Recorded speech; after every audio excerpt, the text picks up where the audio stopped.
بعد میں جو وزیر خوراک تھے نثار کھوڑو صاحب, اس نے خود ہی نوٹ اپروو کر کے بینک گارنٹی کو پوسٹ ڈیٹڈ چیک, انشورنس اور دیگر گارنٹی. نثار کھوڑو اس میں ملزم ہے اس کیس میں؟ جی ہاں, وہ مرکزی ملزم ہے. اور نثار کھوڑو صاحب سے جو پوچھا گیا کہ بھائی تم نے یہ کیسے چینج کر دیا, اور کیونکہ زیادہ تر لوگوں نے جب وہ چیک دیے تو وہ چیک باؤنس ہو گئے, 80% چیک باؤنس ہو گئے, اور بعد میں ان کو ایکسٹینڈ بھی کیا, لیکن ابھی تک پوری رقم نہیں آئی. تو نثار کھوڑو نے کہا کہ جی میں نے تو زبانی طور پہ چیف منسٹر صاحب سے پوچھا تھا, چیف منسٹر مراد علی شاہ صاحب تھے, اور اس سے بعد میں سمری بھیج کر اپروول بھی لے لی تھی.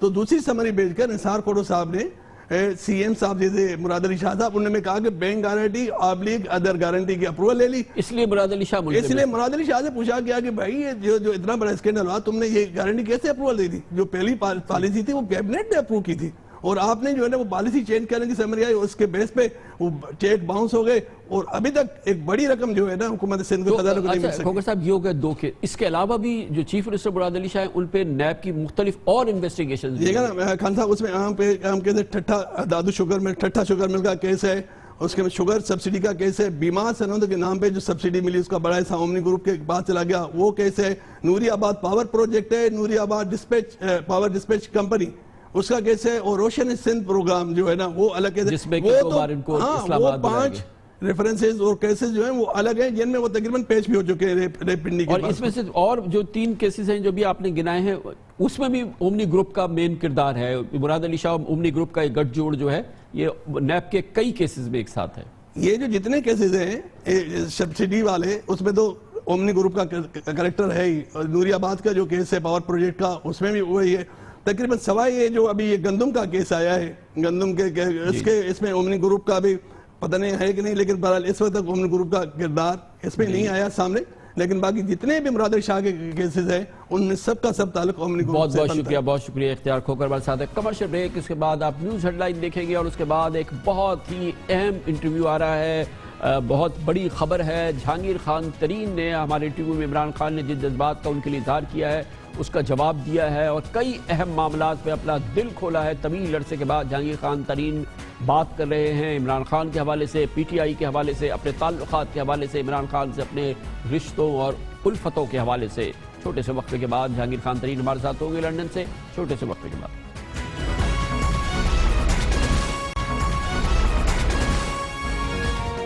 آپ دیکھ رہے ہیں خبروں, تبصروں اور تجزیات پر مبنی پاکستان کا سب سے معتبر نیوز شو دنیا, کامران خان کے ساتھ.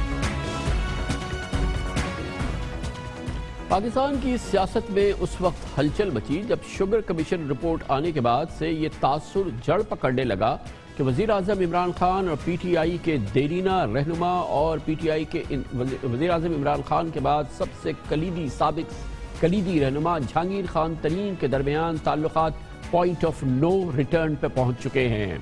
لیکن پرسوں وزیر اعظم عمران خان سے جو ہمارا تفصیلی انٹرویو ہوا, اس میں پہلی بار وزیر اعظم نے پبلکلی جناب جہانگیر خان ترین کے حوالے سے گفتگو کی, اور اس گفتگو کے نتیجے میں اس تاثر کی نفی ہوتی نظر آئی کہ جہانگیر ترین اور جناب عمران خان کے تعلقات irreparably ڈیمیج ہو چکے ہیں, یعنی کہ وہ ہمیشہ کے لیے خراب ہو چکے ہیں, پوائنٹ آف ریٹرن آ چکا ہے. کیونکہ جب جہانگیر خان ترین کا ذکر میں نے کیا تو وزیر اعظم عمران خان کی آواز میں ایک درد تھا جو نمایاں تھا, جو تمام پاکستانیوں نے دیکھا.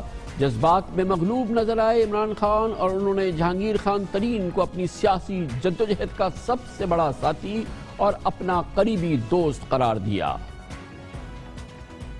پہلے تو میں یہ کہوں کہ جہانگیر جو میری سٹرگل تھی پچھلے 7-8 سال میں, جو میرے ساتھ جس نے سب سے محنت کی تھی وہ جہانگیر ترین ہے.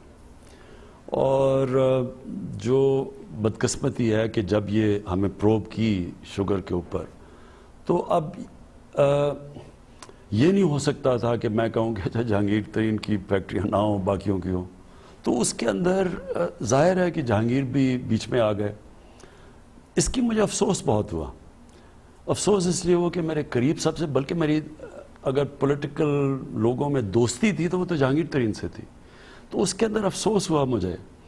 یہ تو مجھے ایسے ہے جس طرح میری زندگی میں بڑے مشکل فیصلے تھے, تو اس طرح کے آپ کو فیصلے کرنے پڑتے ہیں لیڈرشپ پہ. اس فیصلے کے پس منظر کے حوالے سے بھی وزیراعظم عمران خان نے بہت ہی دلچسپ بات کی اور تسلیم کیا کہ جہانگیر خان ترین کا چینی کاروبار، جو چینی مل مالکان ہیں، جو پاکستان میں مل مالکان ہیں، ان میں یقیناً سب سے منظم ہے۔ انہوں نے کہا کہ کوئی شک نہیں کہ جہانگیر خان ترین کی شوگر مل دوسروں سے بہت آگے ہے۔ جہانگیر ترین کی انتظامی صلاحیتوں کا بھی کوئی مقابلہ نہیں کر سکتا، وزیراعظم عمران خان نے بلا جھجک تسلیم کیا۔ خیال یہی ہے، اور جو اس سے ریلیٹڈ لوگ ہیں، کہ جو بھی کاروبار ہے اس میں اگر کسی کا بہتر یا آرگنائزڈ یا سسٹمیٹک کام تھا تو وہ ملز کا تھا جو جہانگیر ترین اون کرتے ہیں۔ اس میں تو کوئی شک نہیں کہ جہانگیر باقیوں سے بہت آگے ہیں ہر طرح، ان کے جو کام کرنے، ان کی صلاحیت، ان کی مینیجریل سکلز، باقی کوئی ان کا مقابلہ نہیں کر سکتا۔ بڑا دلچسپ کیفیت تھی جب میں نے وزیراعظم سے پوچھا کہ جہانگیر ترین کو کسی عدالتی کارروائی کے بغیر ہی شوگر معاملے میں گلٹی ڈکلیئر کر دیا گیا ہے، تو انہوں نے کہا کہ جہانگیر ترین کو ابھی مورد الزام ڈکلیئر نہیں کیا گیا ہے، شوگر کمیشن کی فائنڈنگز اداروں کے پاس ہے، فیصلے ادارے ہی کریں گے۔ کیا ہم نے ان کو گلٹی ڈکلیئر کر دیا ہے before being judged by the court اور بائی دا سسٹم؟ دیکھیں وہ تو خیر ابھی گلٹی تو نہیں ڈکلیئر کیا، لیکن باہر یہ اب باقی فیصلہ کریں گے ادارے، جو فائنڈنگز ہیں کمیشن کی وہ اداروں کے پاس چلے گی، وہ فیصلہ کریں۔ جیسا کہ وزیراعظم عمران خان نے بھی ذکر کیا، بلا شبہ ایک وقت تھا جب جہانگیر خان ترین کی تحریک انصاف پر مضبوط گرفت بنی گالہ میں ہر لمحے رسائی تھی، اور ہر لحاظ سے جناب عمران خان کے وہ سب سے قریبی ساتھی تھے۔ پی ٹی آئی کے فیصلہ سازی، سیاسی جدوجہد اور الیکشن کے بعد وفاق و پنجاب میں حکومت سازی کے لیے نمبرز پورے کرنے کا معاملہ ہو یا دوسرے اسٹریٹجک تعلقات کے تمام معاملات ہو، جہانگیر ترین سب سے آگے ہوا کرتے تھے۔ جہانگیر جو میری سٹرگل تھی پچھلے 7-8 سال میں، جو میرے ساتھ جس نے سب سے محنت کی تھی وہ جہانگیر ترین ہے، وہ جہانگیر ترین ہے، وہ جہانگیر ترین ہے۔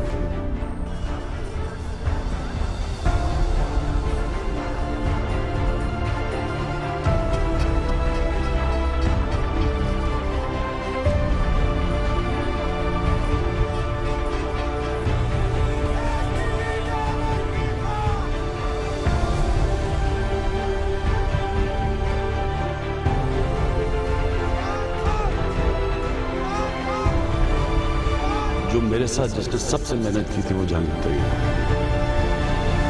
وہ جہانگیر ترین ہے۔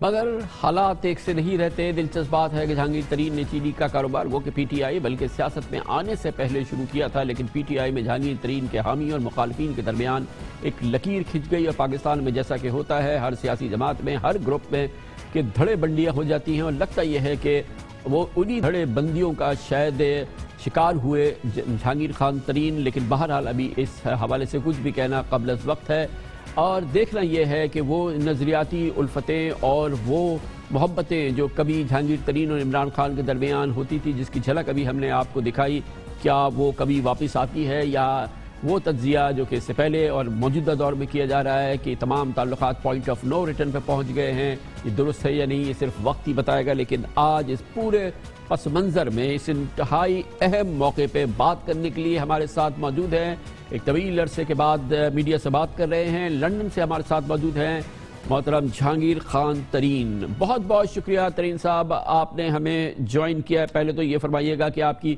صحت کیسی ہے، آپ کے جو میڈیکل چیک اپس وغیرہ ہو رہے ہیں اس کی کیا کیفیت ہے؟ دیکھیں کمال بھائی، آپ کا بہت شکریہ، اور واقعی میں بہت عرصے بعد میڈیا پہ آیا ہوں، اس کی وجہ بھی بتاؤں گا میں کیوں میڈیا سے دور رہا ہوں۔ اللہ کا شکر ہے میرے چیک اپ جاری ہیں، بہت ہی ہو گئے ہیں، کچھ رہ بھی گئے ہیں اور کچھ چیزیں آن گوئنگ ہیں۔ تو کیونکہ یہاں پہ کرونا کی وجہ سے جو نان کرونا ہاسپٹلز میں جو وقت ہے، ٹائم ہے، وہ محدود ہے، تو کچھ چیزیں آن گوئنگ ہیں، اور اللہ خیر کرے گا انشاءاللہ تعالی۔ اس دوران جب آپ لنڈن میں تھے تو اس دوران آپ نے دیکھا کہ یہاں پہ تلاطم رہا آپ کے حوالے سے، آپ کے کاروبار کے حوالے سے، آپ کی سیاست کے حوالے سے۔ کل پرسوں اس میں ایک بڑی تبدیلی آئی جب پہلی بار جب ہم نے وزیر اعظم عمران خان سے انٹرویو کیا، ہم نے براہ راست آپ کے موضوع پر ان سے بات کی اور یہ پبلکلی پہلی بار وہ پھر انہوں نے گفتگو کی، اور اس میں آپ نے دیکھا کہ ان کے جذبات جو تھے وہ بہت ہی ڈیپ جذبات تھے، جو آپ کے ساتھ ان کا رشتہ رہا ہے، تعلق رہا ہے، محبت رہی ہے، اس کی بڑی زبردست عکاسی کی وزیر اعظم نے۔ آپ کو اپنا سب سے قریبی ساتھی، اپنی جدوجہد کا سب سے کلیدی شخصیت انہوں نے قرار دی، مگر اس کے باوجود آج جو حالات ہیں وہ ہیں۔ یہ دیکھیں، ایک تو مجھے بہت ہی خوشی ہوئی جب میں نے عمران خان صاحب کی یہ کلپ دیکھا، اور مجھے بہت حوصلہ بنا اس طرح سے کہ جو یہ تاثر لوگ دے رہے تھے کہ عمران خان صاحب جو ہیں وہ بالکل بھول گئے ہیں جو ہماری رفاقت رہی ہے، تو وہ تو پروو ہو گیا کہ ایسی بات نہیں ہے۔ دیکھیں، یہ ان کی بھی بڑائی ہے کہ انہوں نے یہ باتیں کی، مگر میں آپ کو یہ بات بتاؤں کہ ہمارا بڑا تعلق تھا، جو ہم نے اکٹھے اسٹرگل کی ہے وہ آپ لوگ بھی جانتے ہیں، پارٹی کے لوگ بھی جانتے ہیں، مگر اس کی جو گہرائی ہے وہ صرف میں اور عمران خان جانتے ہیں، اور جو ان کے تاثرات ہیں، جو ان کے جذبات ہیں، میں ان کی مرر کرتا ہوں ان کو، کہ دکھ ان کو بھی ہے، دکھ مجھے بھی ہے۔ اور یہ ایک بہت عجیب سی بات ہے کہ یہ افسوسناک بات ہے کہ یہاں تک ہم پہنچے ہیں، مگر جو ہم نے اسٹرگل کی، آپ یاد کریں کہ ہر چیز میں، مطلب شروع کریں تو جہاں سے پارٹی کو بنانے میں عمران خان صاحب کی لیڈرشپ، پناما میں، جوڈیشل کمیشن میں، ہم 2 آدمی تھے جو اکٹھے ہوتے تھے، روز روز جا کے وہاں پہ کام کرتے تھے۔ تو یہ چیزیں بھولنے والی نہیں ہیں، مجھے بہت یاد آتی ہیں وہ چیزیں، اور مجھے افسوس بہت ہے کہ یہ بیچ میں یہ دراڑیں پڑ گئی ہیں، مگر میں آپ کو یہ بھی بتا دوں، مجھے یقین ہے کہ جس طرح کی گہرا تعلق میرا اور عمران خان صاحب کا تھا، یہ دراڑیں بھی ایک دن ختم ہو جائیں گی، کیونکہ میں اس یقین کی وجہ بتائیے، کیوں آپ یا صرف یہ ایک نظریاتی سوچ ہے، یا آپ کی ایک آپ کی خواہش ہے، یا یہ کہ اس کی کوئی وجہ ہے جو آپ کہہ رہے ہیں کہ یہ دراڑیں ہیں مگر یہ پر ہو جائیں گی آپ کی اور عمران خان کے درمیان؟ دیکھیں، خواہش بھی ہے بالکل، مگر مجھے یقین اس لیے ہے کیونکہ یہ شوگر کمیشن کی رپورٹ کی وجہ سے یہ سارا کچھ ہوا ہے، ایسے انہوں نے خود بتایا۔ شوگر کمیشن کی رپورٹ جو ہے وہ ایک فیئر رپورٹ نہیں ہے، میرے اوپر جو الزامات لگائے گئے ہیں وہ بالکل ہی عجیب سے ہیں، اور ان کا کوئی تعلق نہیں ہے چینی کی قیمت بڑھنے پہ۔ یہ عجیب سی بات ہے کہ کمیشن بنائی گئی تھی کہ چینی کی قیمت کیوں بڑھی، تاکہ وجہ پتہ لگے اور پھر چینی کی قیمت کو روکا جائے، مگر افسوس یہ ہے کہ اس کمیشن کی رپورٹ میں کہیں بھی نہیں لکھا ہوا کہ چینی کی قیمت کیوں بڑھ گئی، اور اس نے یہ لکھا ہے جی اس مل نے یہ غلط کیا، اس مل نے یہ غلط کیا، یہ پریکٹسز ہوتی ہیں، یہ بے نامی ہوتا ہے، یہ ہوتا ہے، مگر یہ تو ہمیشہ سے تھا۔ جب قیمت 50 روپے تھی پھر بھی انڈسٹری میں یہ سب گڑبڑیں تھیں۔ آج پاکستان کی بیشتر اور انڈسٹری میں آپ لے لیں، وہاں بھی ایسی گڑبڑ ہے۔ یہ تو پاکستان کے انفارچونیٹلی ایک نظام صحیح نہیں ہے، تو یہ چیز چل رہی ہے۔ گویا آپ یہ تسلیم کر رہے ہیں کہ چینی کا کاروبار جو ہے اس میں بھی بہت بڑی گڑبڑ ہے، جس کو کہ آپ خود کہہ رہے ہیں کہ گڑبڑ ہے، اور یہ سب اب ہم جان گئے ہیں، ہم اور آپ تو خیر جانتے ہیں، ہم سب جان گئے ہیں کہ ظاہر ہے کہ اس کا ایک بڑا حصہ آؤٹ آف بکس ہوتا ہے، اور اس کا بہت بڑا حصہ جو ہے وہ ٹیکس رجیم میں نہیں آتا ہے، اور اس وجہ سے ظاہر ہے کہ جب آؤٹ آف بکس کام ہوتا ہے تو پھر منی لانڈرنگ ہوتی ہے، بے نامی ہوتی ہے۔ گویا کہ یہ جو کاروبار ہے اس کا ایک بڑا حصہ جو ہے وہ یقیناً بہت ہی مشکوک ہے، اس کو ہم بلیک کاروبار بھی کہہ سکتے ہیں۔ آپ مس انڈرسٹینڈ کر گئے ہیں، میرا کہنے کا مطلب یہ ہے کہ پاکستان میں جو سیکٹر ہے نا، آپ کا ریٹیل سیکٹر ہے، ہول سیل سیکٹر ہے، وہ ریگولیٹڈ نہیں ہے، وہ ٹیکس نیٹ میں نہیں ہے۔ وہ لوگ ٹیکس کے اپنا نام نہیں دیتے، وہ کسی اور کا نام دے دیتے ہیں جب آپ ہم سے مال خرید رہے ہوتے ہیں، یہ ہماری غلطی نہیں ہے۔ اس کے علاوہ ہر کاروبار میں بلیک شیپس بھی ہوتے ہیں اور اچھے کاروبار کرنے والے لوگ بھی ہوتے ہیں۔ اب آپ یہ ڈبل بکس کی بات کر رہے ہیں، ضرور ہوتی ہوں گی کن لوگوں کی، میں نہیں کہہ سکتا، مگر یہ میں آپ کو یقین دلاتا ہوں کہ میرے پاس نہ کوئی ڈبل بکس ہے، نہ کوئی اور چیز ہے، یہ تو بالکل ہی غلط قسم کی بات ہے۔ تو یہ اس کو آپ چھوڑ دیں، سائڈ پہ رکھ دیں۔ میں اس لیے یقین ہے مجھے کہ یہ حالات بہتر ہو سکتے ہیں، کیونکہ چینی کی جو کمیشن کی رپورٹ ہے، جو انکوائری ہو رہی ہے، اگر وہ ادارے اس کو فیئر طریقے سے کریں گے تو میں سرخ روح ہوں گا انشاءاللہ تعالیٰ۔ اچھا، تو یہ جو آپ کا یقین ہے، یہ اس کی بڑی دلچسپ بات یہ ہے کہ اس کی ریفلیکشن میں نے جب عمران خان صاحب سے میرا انٹرویو ہو رہا تھا اس میں بھی میں نے دیکھی، جب انہوں نے بہت زور دے کے کہا کہ جہانگیر ترین کا کاروبار سب سے اچھا ہے، وہ سب سے زیادہ آرگنائزڈ کام کر رہا ہے۔ ہم ایک بار پھر سن لیتے ہیں عمران خان صاحب کا آپ کے کاروبار کے حوالے سے کیا کہنا تھا۔